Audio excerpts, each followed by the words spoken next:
Bem-vindos a mais um vídeo.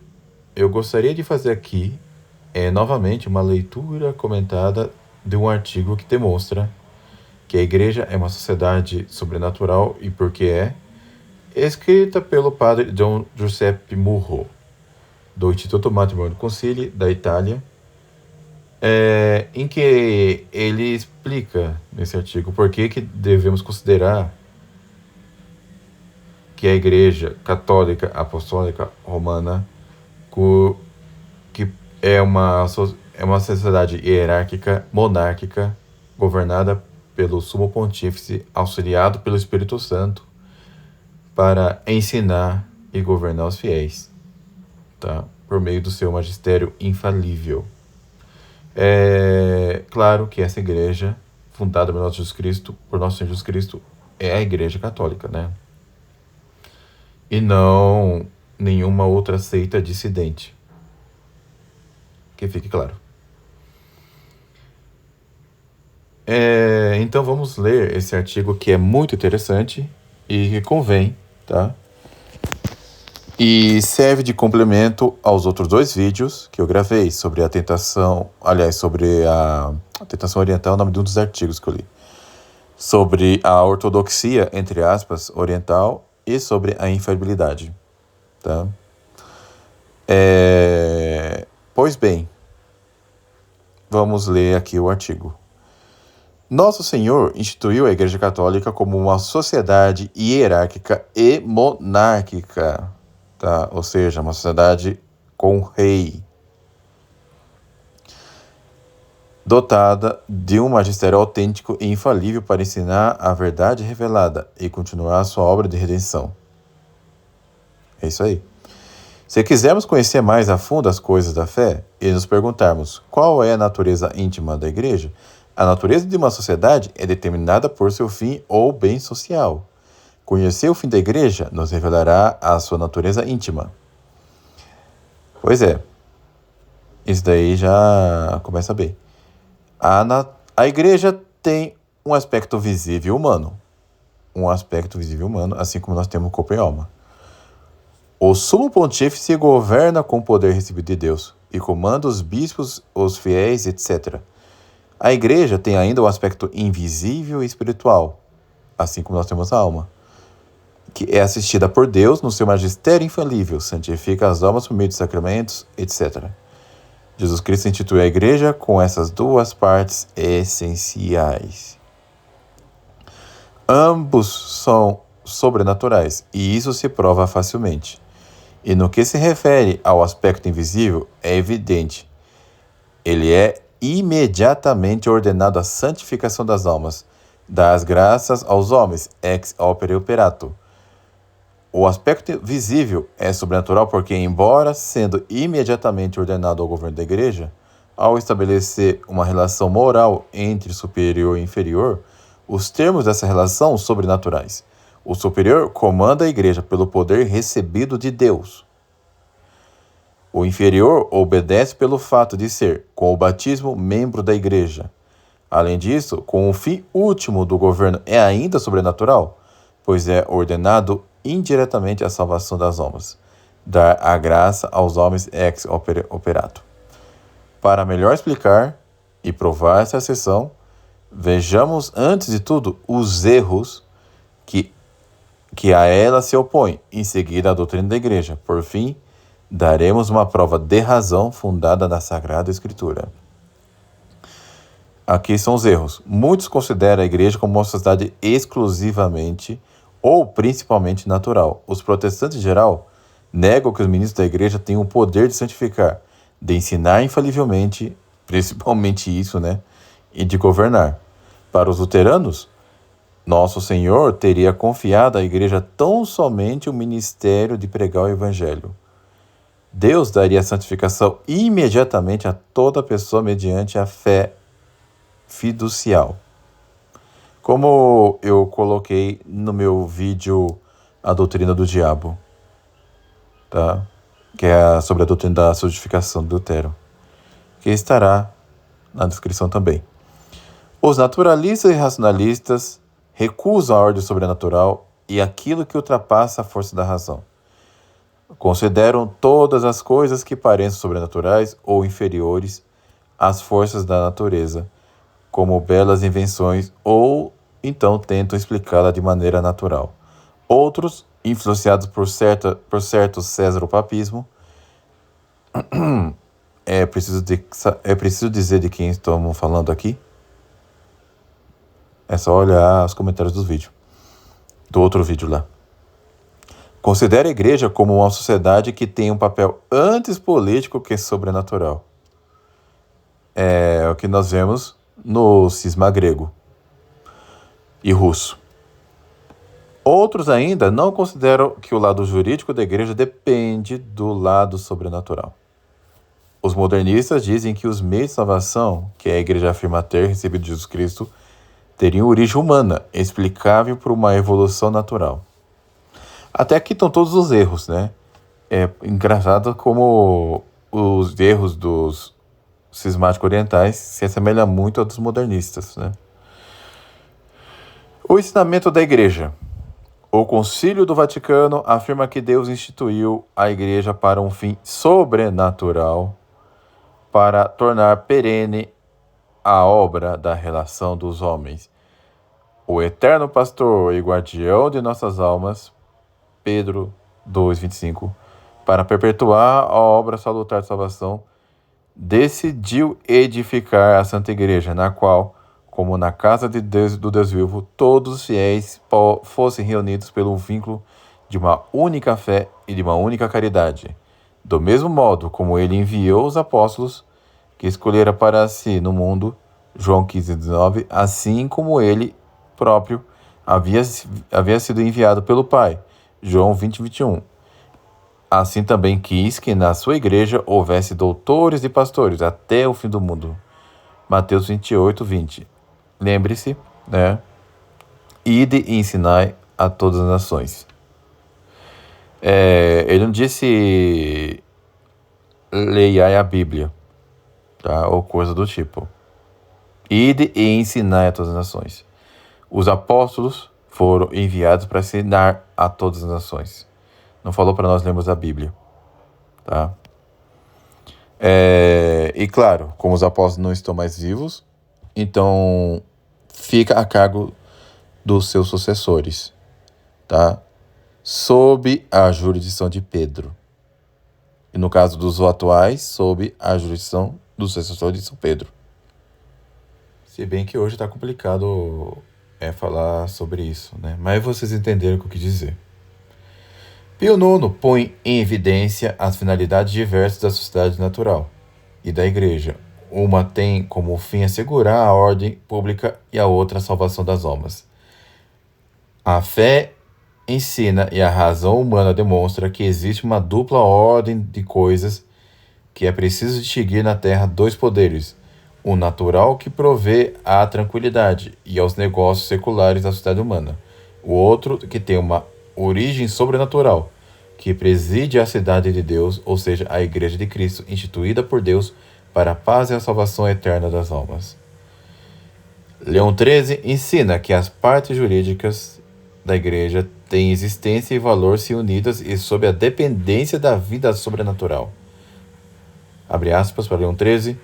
Estão em grande e fatal erro aqueles que, plasmando a Igreja ao sabor de sua fantasia, a imaginam como oculta e de modo algum invisível, e também aqueles que a encaram como uma instituição humana, com uma certa organização, disciplina e riscos exteriores, mas sem uma perene comunicação de dons da graça divina, e sem aquelas coisas que, com evidente cotidiana manifestação, atestam que a sua vida sobrenatural deriva de Deus. Assim como Cristo, nosso cabeça e modelo, não está completo se nele olharmos somente a natureza humana visível. Assim também o seu corpo místico só é a verdadeira igreja com a condição de suas partes visíveis derivarem a sua força e a sua vida dos dons sobrenaturais e dos outros elementos invisíveis. E é dessa união que resulta a natureza própria das partes visíveis mesmas. Fecha aspas. Leão XIII quer dizer explica Padre Lucian que, abre aspas, por Padre Lucian, a natureza própria, o texto latino precisa, própria ipsarum ratio ac natura, das partes exteriores visíveis, partes compisque, resulta e floresce da união delas com os outros elementos e os dons sobrenaturais. E dado que essa união pertence propriamente à Igreja, com a exclusão de toda outra sociedade, segue-se disso que, segundo Leão XIII, também os elementos visíveis da Igreja diferem por natureza dos seus homólogos das sociedades naturais. Fecha aspas para o Padre Lucian. Pio XII explica, se bem que tem em comum com a sociedade civil elementos sociais e jurídicos queridos por Nosso Senhor, é-lhe superior pelo espírito sobrenatural. A Igreja, abre aspas para Pio XII, a Igreja que deve considerar-se uma sociedade perfeita em seu gênero, não consiste somente de elementos sociais e jurídicos. Ela é, sem dúvida, muito mais excelente do que quaisquer outras sociedades humanas, e a supera, como a graça supera a natureza, e como as coisas imortais transcendem todas as coisas caducas.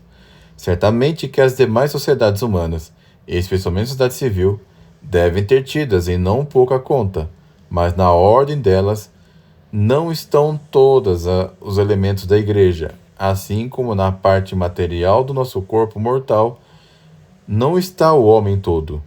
De fato, se bem que os elementos jurídicos nos quais também a Igreja está fundada e com ela está edificada têm origem da Constituição Divina dada a ela por Cristo e contribuem à consecução de seu fim sobrenatural. Todavia, aquilo que eleva a sociedade cristã àquele grau que supera de modo absoluto todas as ordens naturais é o Espírito do nosso Redentor, que, como a fonte de todas as graças, dons e carismas, pervade intimamente a Igreja e nela opera. De fato, assim como o organismo do nosso corpo mortal, se bem que seja obra maravilhosa do Criador, dista, porém, muitíssimo da excelsa dignidade de nossa alma, assim também a estrutura da sociedade cristã, se bem que seja tal que apregou a sabedoria de seu divino artífice, contudo, é algo de ordem totalmente inferior se se compara com os dons espirituais que ela está dotada e com os quais vive e a fonte divina da qual dimanam. Isso está na Mystic Corpore Christi, tá? De 29 de junho de 1953. Recomendo que leiam, porque é de uma maravilha praticamente poética. Mas, continuando ainda, tá? Na mesma encíclica. Por isso, lamentamos e reprovamos também o erro funesto daqueles que sonham uma igreja ideal. Uma certa sociedade alimentada e formada de caridade, a qual, não se desprezo, opõe outra que chamam jurídica, mas erroneamente sugere uma tal distinção, pois não se dão conta de que o Divino Redentor quis que a sociedade humana, por ele fundada, fosse também uma sociedade perfeita em seu gênero, munida de todos os elementos jurídicos e sociais para perpetuar na guerra a obra salutífera da redenção, e por isso a quis enriquecida pelo Espírito Santo de dons e graças celestes. Nenhuma verdadeira oposição ou repugnância pode existir entre a missão invisível do Espírito Santo e o ofício jurídico de que os pastores e doutores receberam de Cristo, pois essas duas realidades se completam e aperfeiçoam uma a outra, como em nós o corpo e a alma, e procedem de um só idêntico Salvador, o qual, quando soprou sobre os apóstolos, não somente disse, recebei o Espírito Santo, mas comandou também em voz alta, assim como o Pai me enviou, assim eu vos envio, e também, quem vos escuta, escuta a mim. E indo, claro, contra toda a doutrina protestante que ensina o contrário, né? Comento eu agora. Pio XII também ensina o seguinte, né? Continuando a leitura do artigo. Continuando o artigo. Ainda Pio XII recorda-nos que nosso Senhor está presente na hierarquia e preside aos concílios. Abre aspas, ele enriquece divinamente os pastores e doutores, especialmente o seu vigário na terra, com os dons sobrenaturais da ciência, do entendimento e da sabedoria, para que custodiem fielmente o tesouro da fé, defendam-no incansavelmente e plenamente o enriquece e diligentemente o realumiem. Ele, por fim, embora não seja visto, preside e guia os concílios da Igreja, por meio do Sumo Pontífice, o Papa. Fecha aspas, né? Pio XII reafirmou a doutrina da Mystic Corporis, segundo a qual as funções jurídicas da Igreja estão direcionadas ao fim sobrenatural. Abre aspas, em nossa encíclica sobre o corpo místico de Cristo, nós expusemos como a Igreja jurídica é, sim, de origem divina, mas não é a Igreja toda, como ela, de certo modo, representa somente o corpo que deve viver e ser vivificado pelo Espírito, vale dizer, pelo Espírito Santo e por sua graça. Na mesma encíclica, nós explicamos, além disso, como toda igreja em seu corpo e sua alma, quanto à participação dos bens e quanto ao lucro que daí deriva, está constituída exclusivamente para a salvação das almas, segundo a palavra do apóstolo, omnia vestra sunt. 1 Coríntios 3, 22. Com isso, está indicada a superior unidade e a superior finalidade que estão destinadas e se dirigem à vida jurídica e toda a função jurídica da Igreja. Segue-se daí que também o pensamento, o querer e a obra pessoal no exercício de uma tal atividade devem tender para o fim próprio da Igreja, a salvação das almas. Noutros termos, o fim superior, a unidade superior, não diz outra coisa que não o cuidado das almas, assim como toda a obra de Cristo na terra foi cuidado das almas, e cuidado das almas foi e é toda a ação da Igreja. Fecha aspas. Coloca aqui o padre Murro, nome engraçado dele, né? O padre Giuseppe Murro. A partir desses textos, resumamos a doutrina da Igreja. A Igreja é uma sociedade sobrenatural porque o fim dela é sobrenatural, assegurar a salvação eterna das almas. Por isso, ela é superior a toda e qualquer sociedade humana, inclusive a sociedade civil. Na Igreja há uma parte visível e uma invisível, ambas indispensáveis. Todos estão convictos de que a invisível é sobrenatural. É sobrenatural também a parte visível. Não somente recebe a graça, mas sua própria natureza resulta da união com os elementos sobrenaturais. Jesus está presente nela. O Espírito a vivifica, por isso não pode ser comparada à sociedade civil, a qual não depende da união com elementos sobrenaturais. Pois é, a sociedade civil ela pode viver sem os elementos sobrenaturais, mas ficaria precária, tá? Como são as sociedades pagãs. Para ela para ser perfeita, precisa ser ordenada também a um fim sobrenatural. Mas para ser ordenada ao fim sobrenatural, como a Igreja é, a sociedade civil tem que estar subordinada à Igreja. Ou seja, ela deve também ser juridicamente submetida à Igreja. Vamos continuar. Primeira prova. A Igreja continua a missão sobrenatural de Jesus Cristo. A Igreja foi construída por nosso Senhor Jesus Cristo para continuar na terra a sua missão sobrenatural. Provemo-lo. Digamos, antes de tudo, que a Igreja foi instituída para continuar a mesma missão de Jesus Cristo. Jesus disse a seus discípulos, quem vos escuta, a mim escuta, e quem vos despreza, despreza a mim.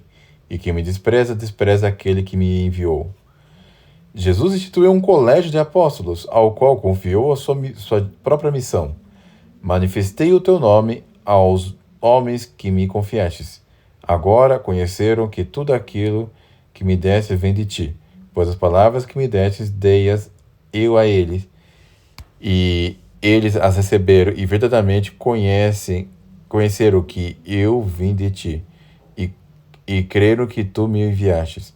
Comuniquei a eles a tua palavra, e o mundo os odiou, pois não são do mundo, como eu não sou do mundo. Santifica-os na verdade, a tua palavra é verdade.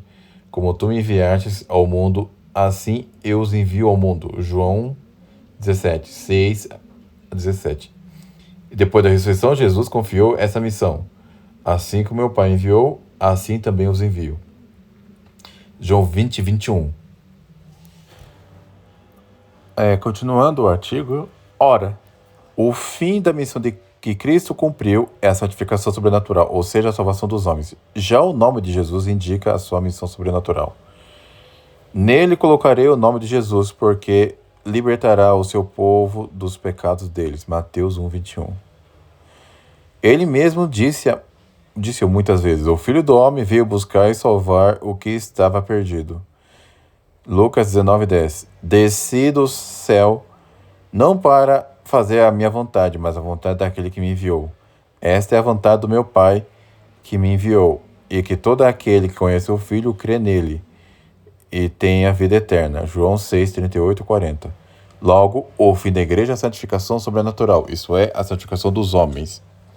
Segunda prova, a lei fundamental da igreja tem por fim a salvação sobrenatural dos homens. A lei fundamental que Jesus quis dar à sua igreja constitui-se dos três poderes que ele confiou a ela: ensinar, governar, santificar. A finalidade desses poderes é a salvação e a santificação sobrenatural dos homens.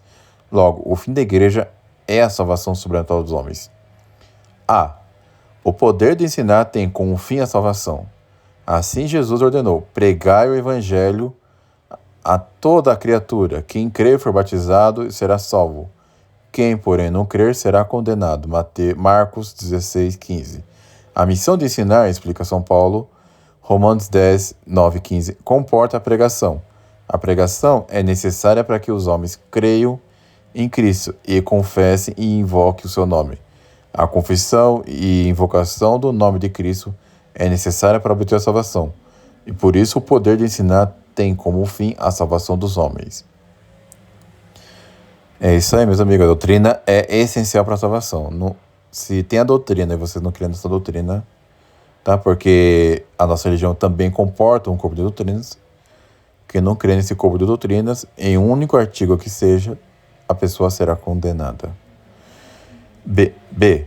O poder de governar tem como fim a salvação. Na igreja, o encargo de governar é a continuação do mesmo encargo de apacentar o rebanho que foi exercido por Jesus, por isso disse a São Pedro: apacenta meus cordeiros, apacenta minhas ovelhas. Ora, apacentar o rebanho de Cristo tem como fim a salvação sobrenatural dos homens, como o Senhor declarou na parábola do bom pastor. Eu sou o bom pastor dá a vida por suas ovelhas. Eu tenho outras ovelhas que não são desse rebanho. Importa que eu reúna também estas, e escutarão a minha voz, e haverá um só rebanho e um só pastor.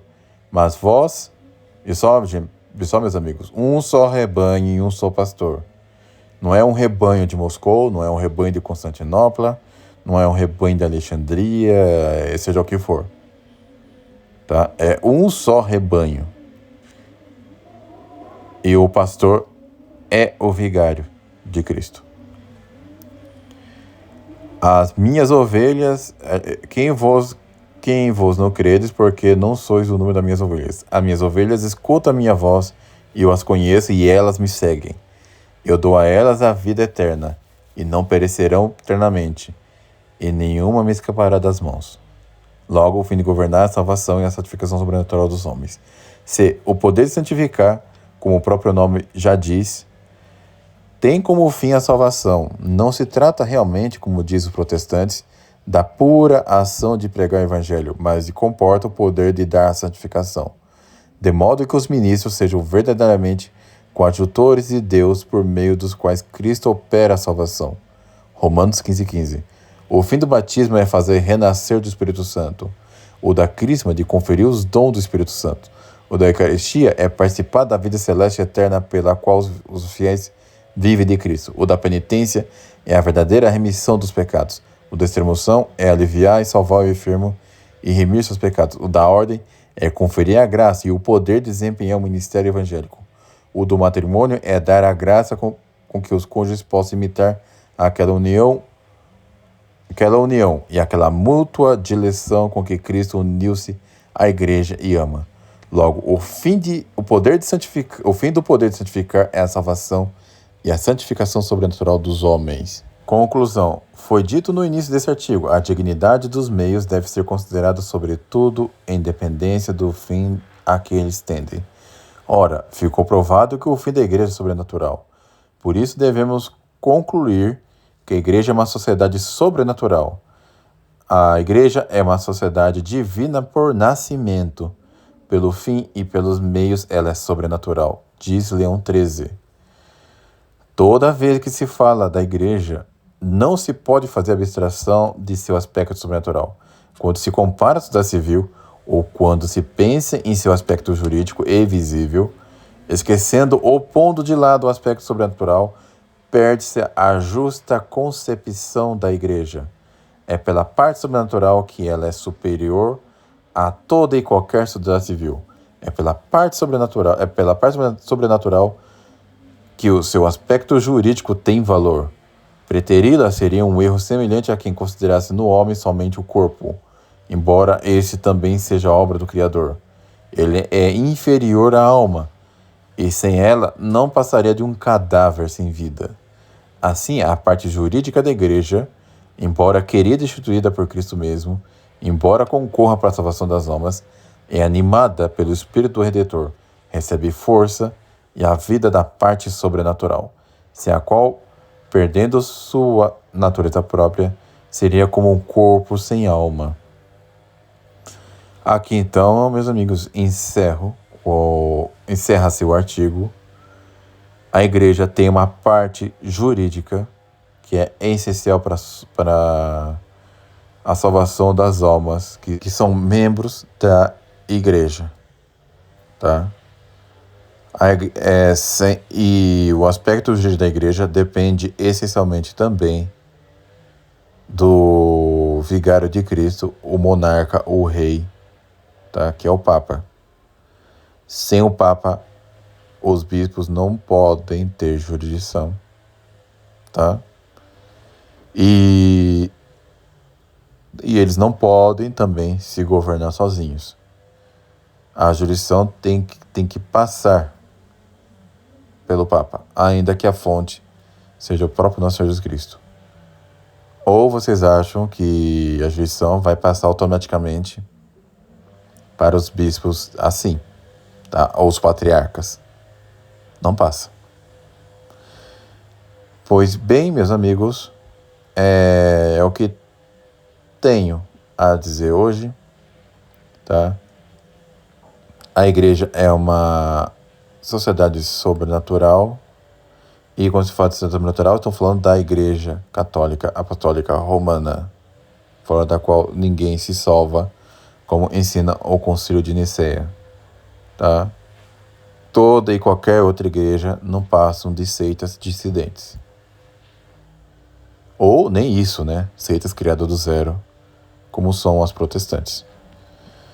Fique com Deus e até um próximo vídeo.